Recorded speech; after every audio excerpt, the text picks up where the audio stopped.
Mr. Kwan, thank you very much. My fellow Singaporeans and friends, thank you all for coming out in such numbers today. Thank you. You join the many other thousands who are watching at home because of the courtesy of live streaming by the Online Citizen. And Terry Su of the Online Citizen does a tremendous job at all these events.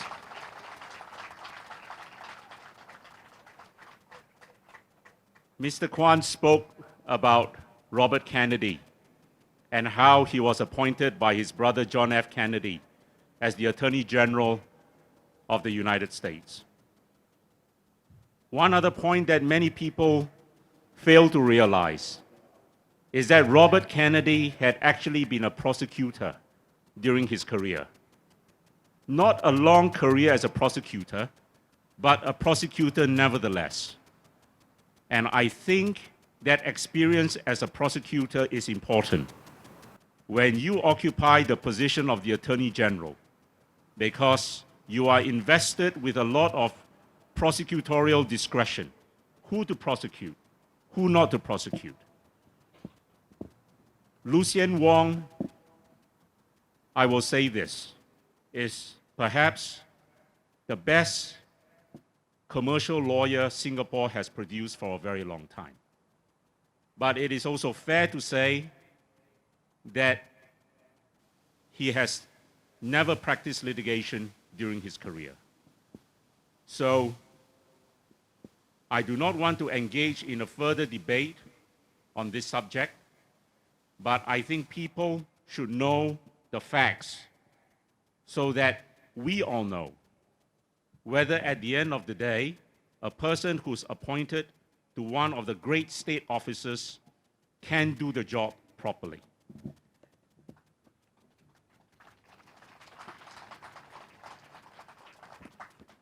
Now, my friends, a lot has been said in the past month about the abuse of power and the rule of law. You know, during the height of the Watergate scandal in the early 1970s, President Nixon famously said, "When the president does it, it is never illegal." And we know what happened to President Nixon. The United States Congress pressed 3 articles of impeachment against him: abuse of power, obstruction of justice, contempt of Congress, because he destroyed evidence or tried to destroy evidence. He became the first, and till today, the only president to have resigned the office. And the United States Congress, when they pressed charges of impeachment against him, was sending a loud message that you may be the most powerful person in the land, but you are subject to the law, you are not above the law.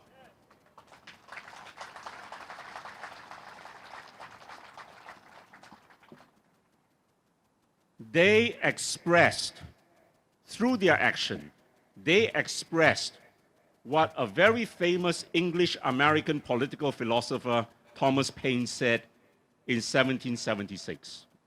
In America, the law is king. My friends, throughout history, for nearly 1,000 years,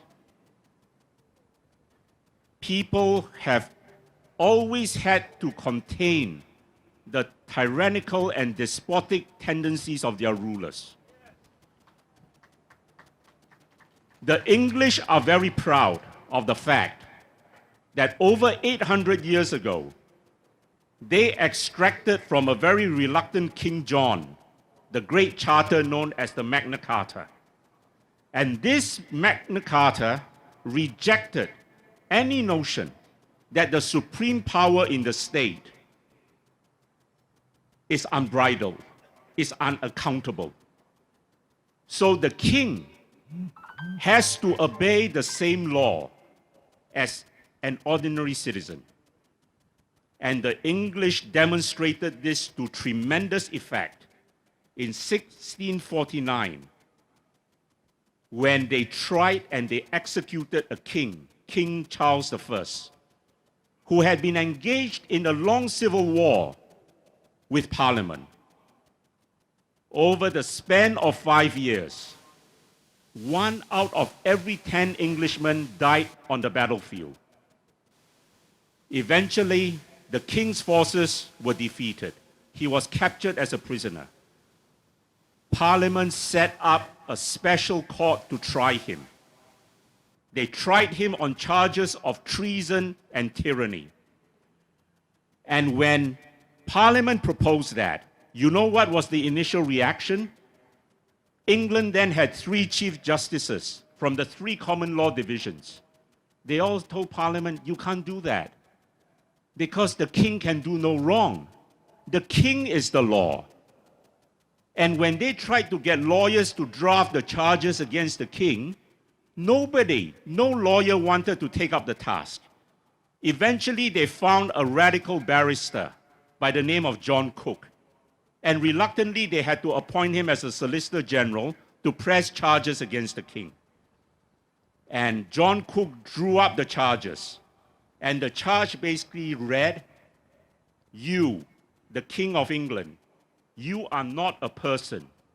You are an office. And the occupant of that office has limited powers, which he has to exercise within the restraint of the law, the laws of the land.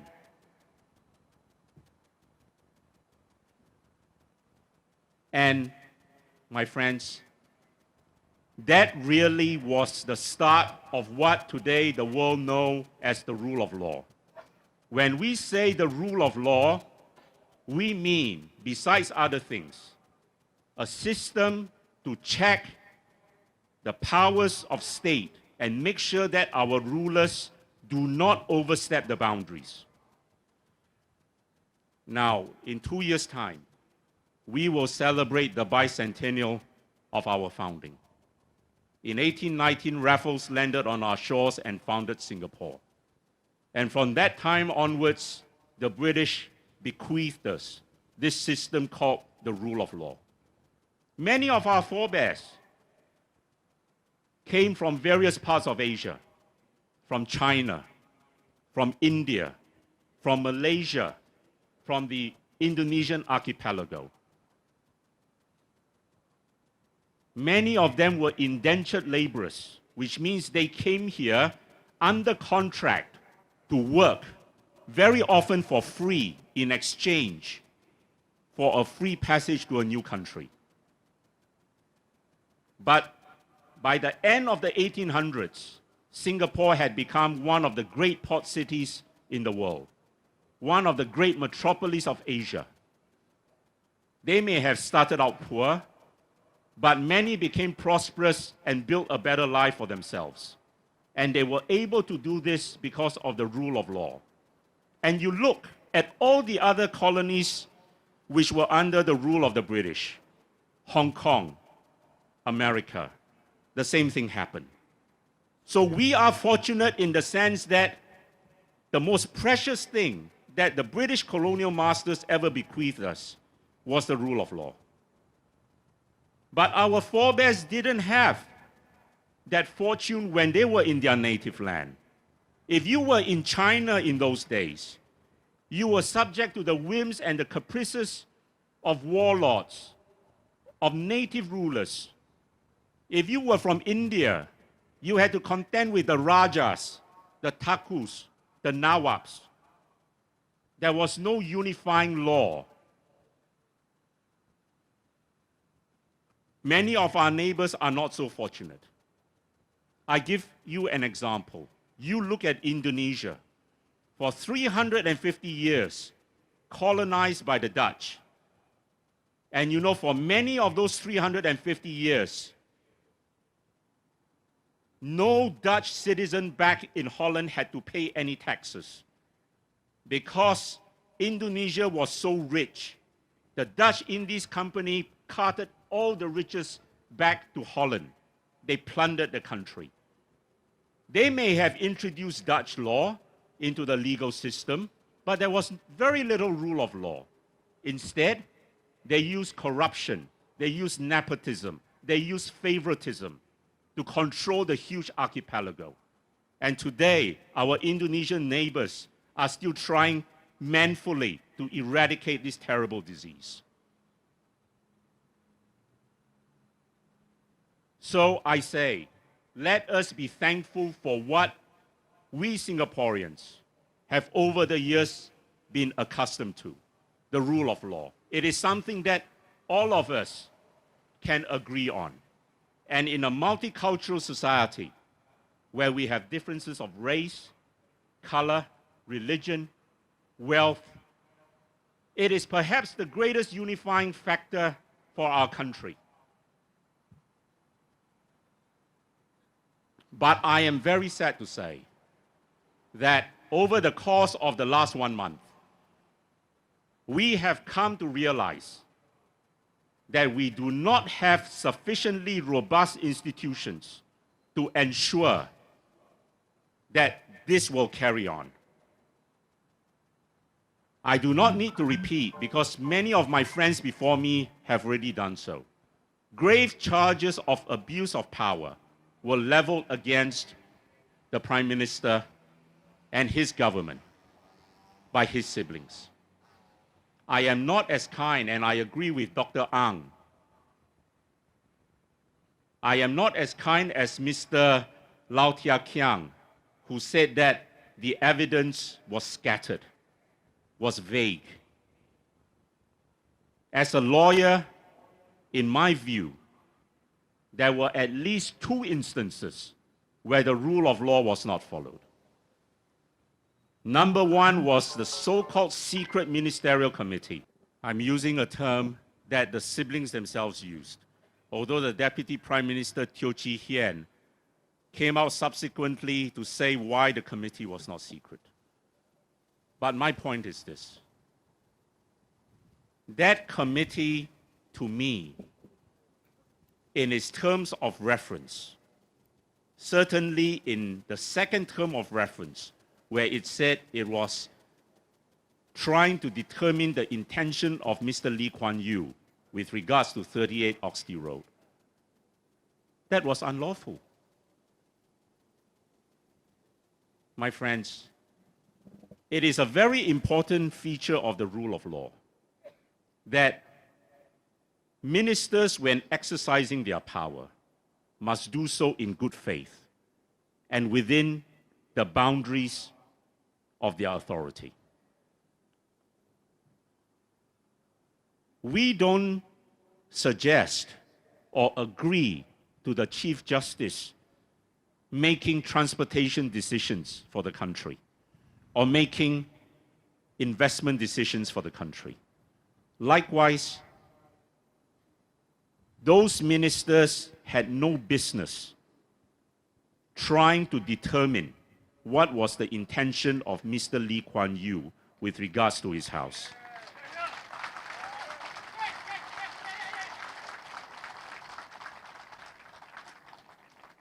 If I had been the siblings and I had received a letter from that committee, you know what I would have answered?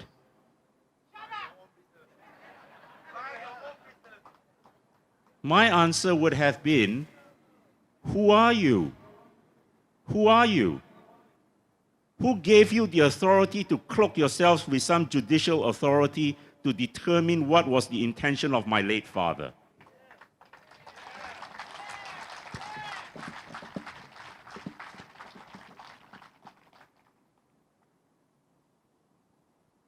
And you know, what struck me as the second feature as being against the rule of law? The Prime Minister went to sign or swear a statutory declaration, giving his views as to what had actually happened with the will, or what the intention of his father was, his late father was. I thought that was totally inappropriate. You and I, as ordinary citizens, when we have a court judgment And whether it is favorable or unfavorable to us, we obey that court judgment. And if we don't, there are consequences. We don't have the luxury of trying to circumvent that court decision through another route by submitting statutory declaration to a committee which, in my view, had no legitimacy or authority to examine on that point.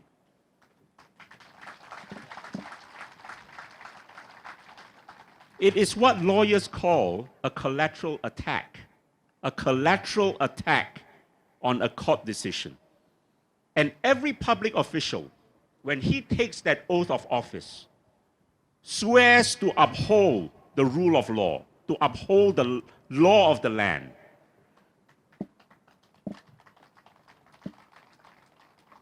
And if you remember when Bill Clinton was impeached by Congress in the late 90s, one of the articles of impeachment against him was that he did not fulfill his constitutional duties, and he, of all people, broke that oath to uphold the law.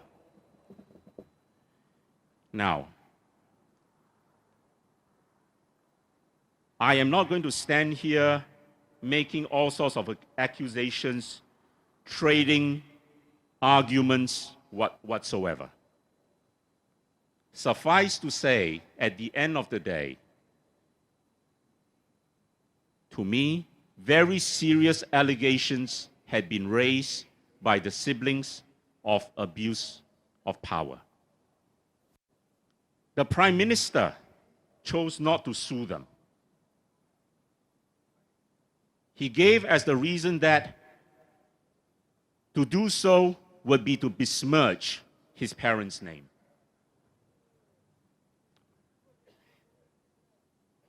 I don't know, ladies and gentlemen. When I think of the law and I think of justice, I think of that Lady of Justice, which is familiar to many of us. You know, she has her arms outstretched, holding the scales of justice. She is blindfolded, to symbolize that the law shows no favor to race, to color, to relationship, to wealth.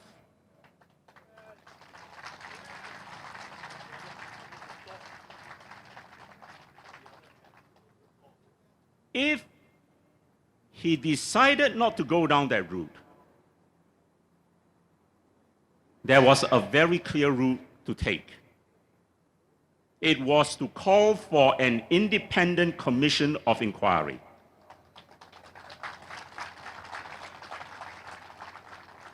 You know, you cannot hide in a commission of inquiry. You have a commissioner, usually a judge. You may have several commissioners. The commissioner is aided by counsel, by lawyers. The siblings would have been represented by lawyers. The Prime Minister would have been represented by lawyers. All sides would have been cross-examined. All the evidence produced, not the drips and drabs that we had to take into account over the course of 3 weeks. One side would produce one correspondence. But where's the whole chain of correspondence so that we can make sense of it? We never had that. You know, when the Prime Minister told the nation, I am going to call a parliamentary session and I am going to answer, I am going to debunk all these baseless allegations. And MPs can ask me any question and I will answer them. We already knew that was not going to happen, right? It was not going to happen. What happened on the 3rd and 4th of July was a sorry spectacle that shamed Singapore. You had the PAP MPs standing up Yes, asking lots of questions, all standing up for their 10 minutes of fame, making speeches. At the end of the day, how many of those questions did the Prime Minister answer? Almost none. He was the accused, but in that arena, on the final day, he was also the jury and he became the judge.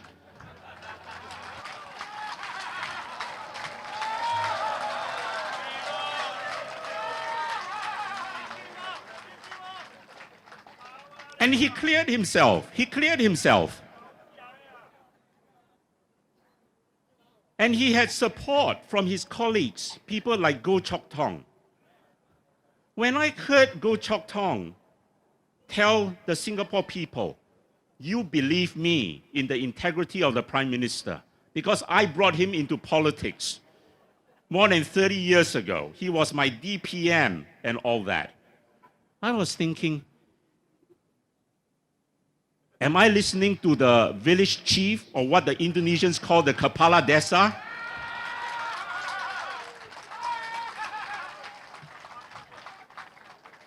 Because that is how justice operates in those countries.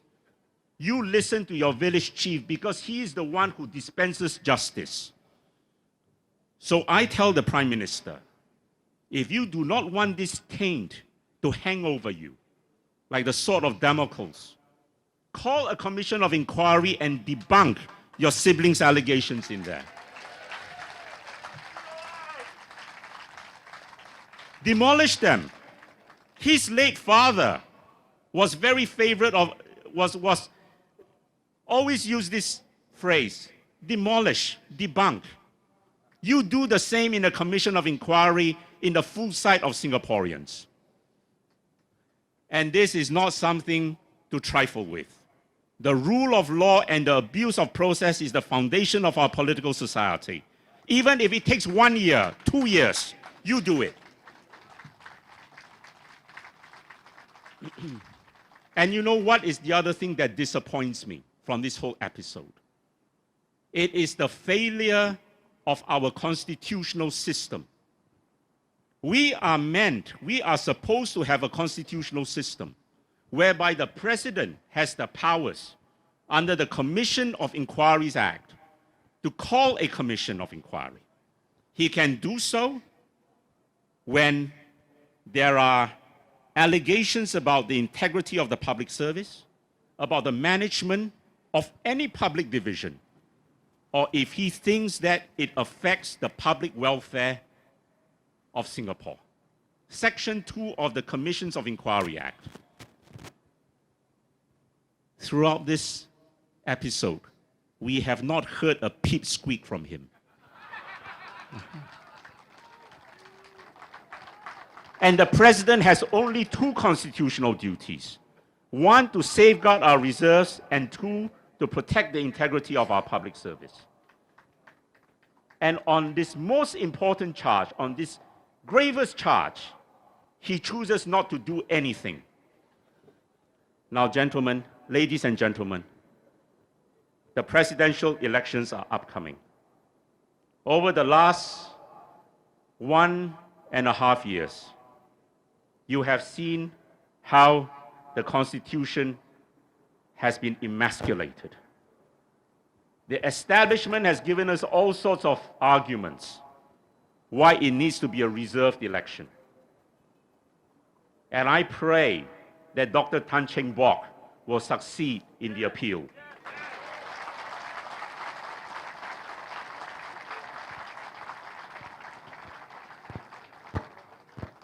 I think S. Rajaratnam, one of the founders of the PAP and the man who penned the pledge, would be turning in his grave today if he knew what his successors were doing. And look at how it was done.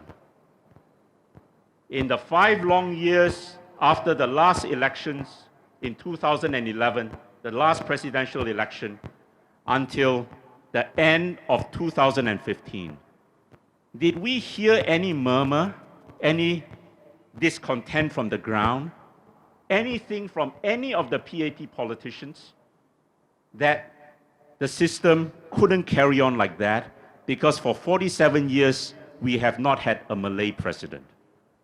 Nothing. Nothing. Was it ever presented to the people in GE15 that we must refine the system, as the president put it when he opened Parliament in 2016? Absolutely nothing. And yet today they try to convince us. Their counsel in court, the Deputy Attorney General, suggested that this is for the sake of multiculturalism.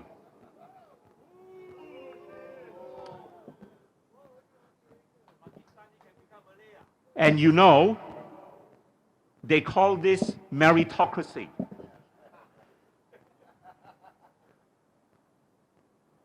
I ask you,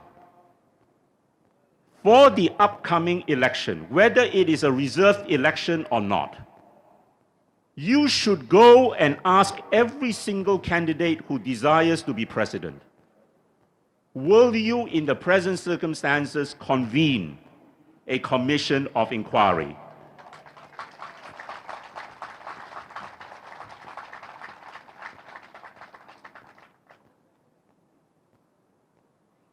We increasingly live in a society where every day we have to suspend disbelief in order to make sense of our country. We are told that it is quite normal, justifiable to have a 30% water hike, that our trains have to undergo delay because they have to test for signaling all day long, that we now need a reserved election. Otherwise, our society is going to implode. And I'm very often reminded of the story of that little child who called out to his parents, "The emperor has no clothes."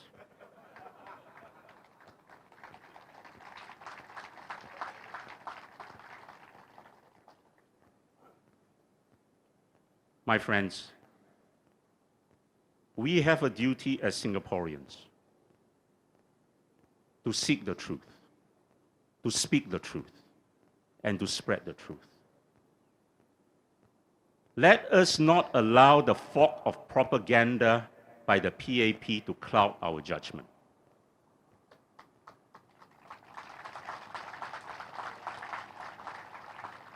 I hope that one day we will not be so gullible as to believe if the PAP were to tell us that the sky is purple and not blue. Because if that day ever comes, I think a sadder fate will befall us. Then you may not have that little child, 7 or 8 years old. It may translate to that little gentle toddler, 3 or 4 years old. And if the mummy keeps repeating to that child untruths, propaganda, that little child is going to turn to the mummy and say, "Mama, I don't believe you anymore." I think that will be a very sad day. We have seen how our MPs in Parliament are not doing their job. Those feeble men and women of the PAP, the 82 of them or the 83 of them, at the end of the day, they will defend their party, they will defend their leader. And God forbid, if really a national crisis were to happen and the stake of Singapore was at issue, what will happen? I will not even trust them with the life of my dog.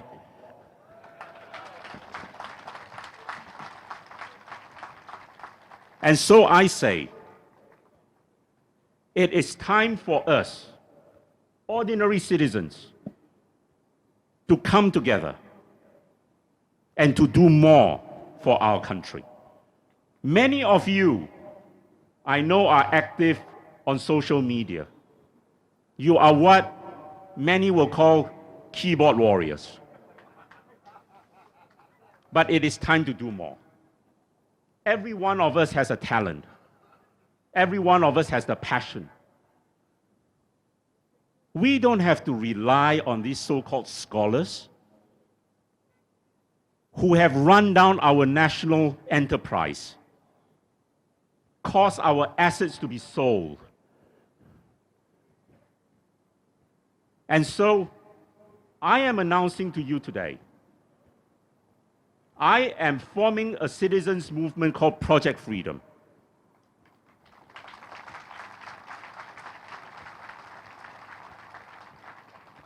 I am going to ask for ordinary Singaporeans to come together, to work for our good, to come up with proposals as to how to build a better, fairer society.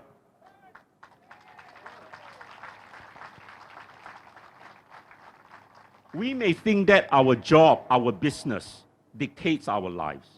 But if you just pause for a moment, you realize that government policies is the determinant of how we live our lives, of how we control our money, of what sort of health care we get, what sort of help we get, if one day we really are unable to support ourselves. So I ask you, my friends, for the love of our country, let's come together and let's join in this common cause. Thank you very much.